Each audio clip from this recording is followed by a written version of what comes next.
They called him paranoid. His neighbors laughed when the concrete truck showed up. Again. When the steel beams arrived, again.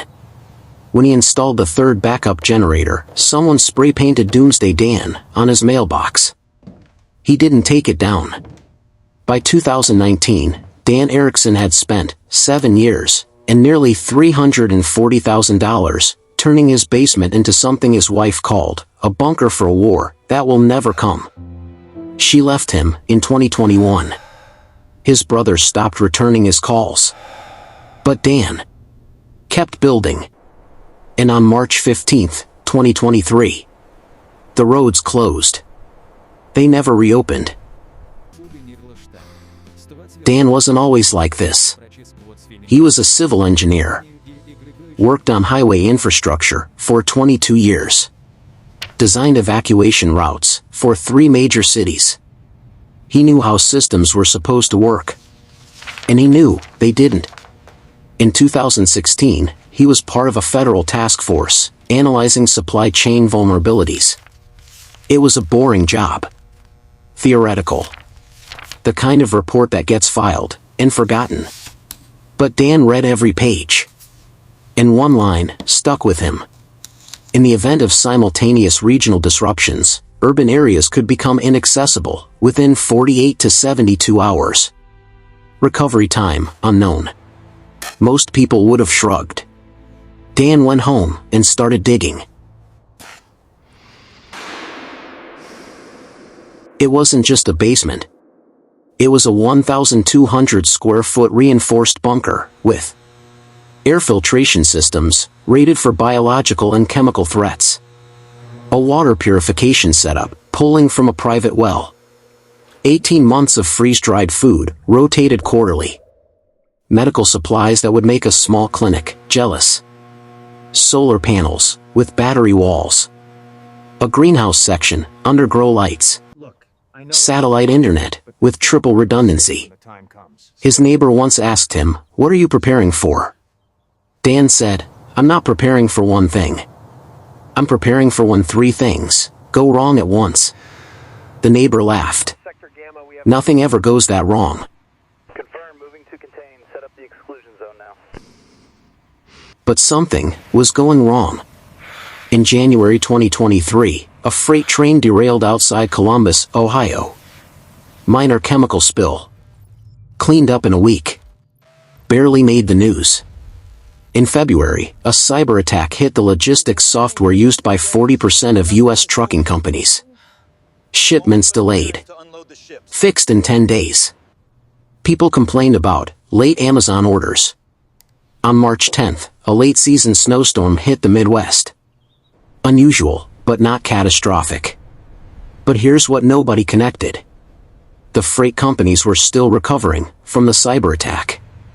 The chemical spill had quietly contaminated a key rail junction, forcing freight to reroute.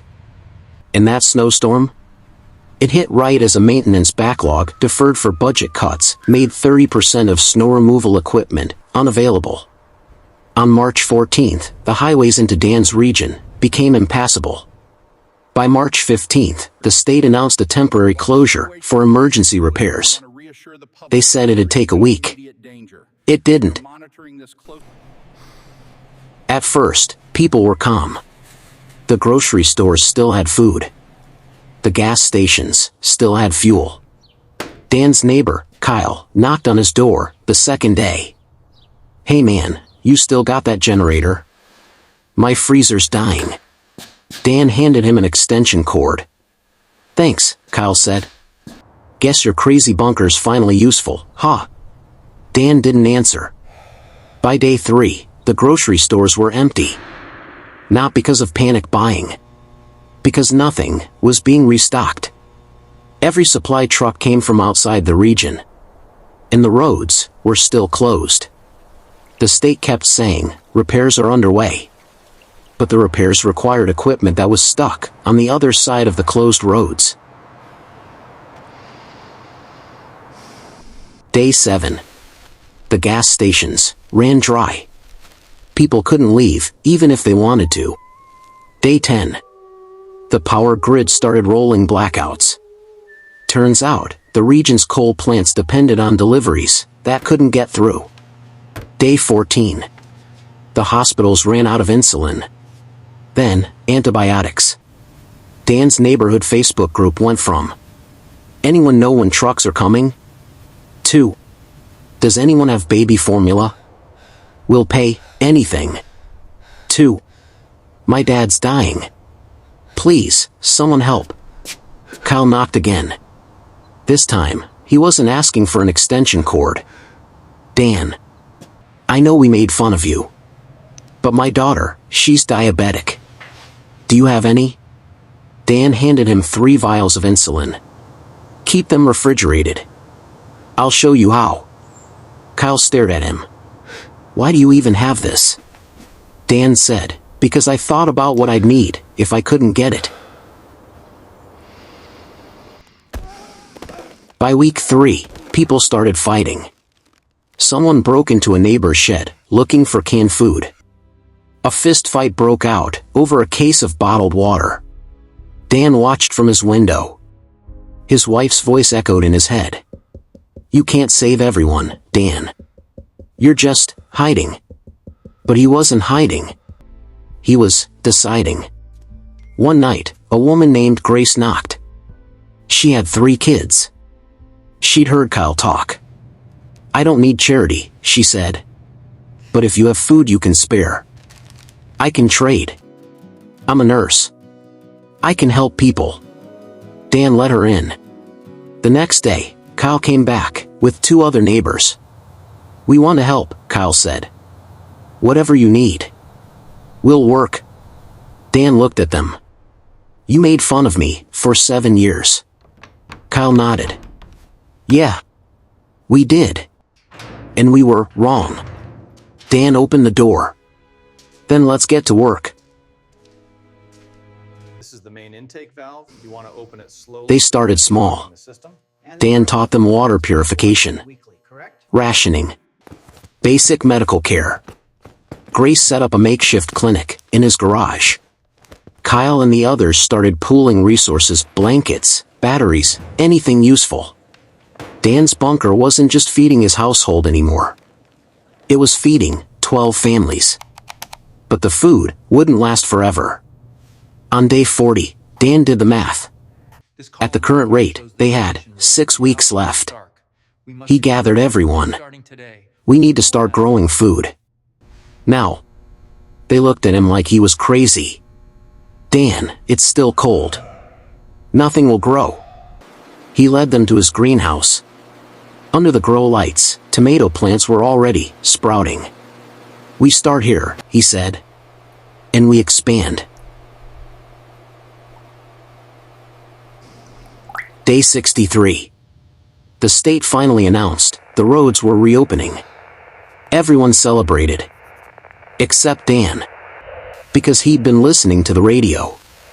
The grocery stores in the nearest city were also empty. The supply chain hadn't recovered, it had collapsed. Hospitals were still rationing. Gas was $9 a gallon. People could leave now. But there was nowhere to go. Kyle asked, "Should we stay?" Dan said, "That's up to you." Half the group left. They came back 3 days later.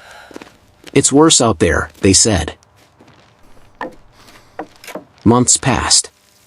The roads were open, but the region was still a dead zone. Dan's group didn't just survive, they adapted. They turned yards into gardens. They set up rainwater collection systems. Grace trained others in basic medicine. One day, a convoy of FEMA trucks rolled through. An official knocked on Dan's door. "We're doing wellness checks. You folks need assistance?" Dan gestured to the gardens. "The clinic. The water systems. We're okay." The official stared. "How?" Dan said, "We prepared. Then, we shared." The official shook his head. Most places didn't make it.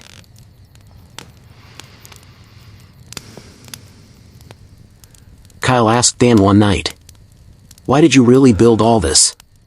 Dan was quiet for a long time. My daughter died when she was 6. Rare disease. We lived 2 hours from the specialist. One winter, the roads were bad. We couldn't get her there, in time. Kyle didn't know what to say. I couldn't control that, Dan said. But I could control being ready. Not just for me. For anyone who'd need it. You never told anyone. Would it have mattered? Dan asked. People don't believe in disaster until it's happening to them. A year later, Dan's neighborhood was still standing. Most others weren't. The news called it a model of resilience. But Dan knew the truth. It wasn't resilience. It was preparation no one wanted to take seriously. Until they had no choice. His neighbor once said, "Nothing ever goes that wrong." But it did. And the people who survived weren't the ones who hoped for the best. They were the ones who planned for the worst.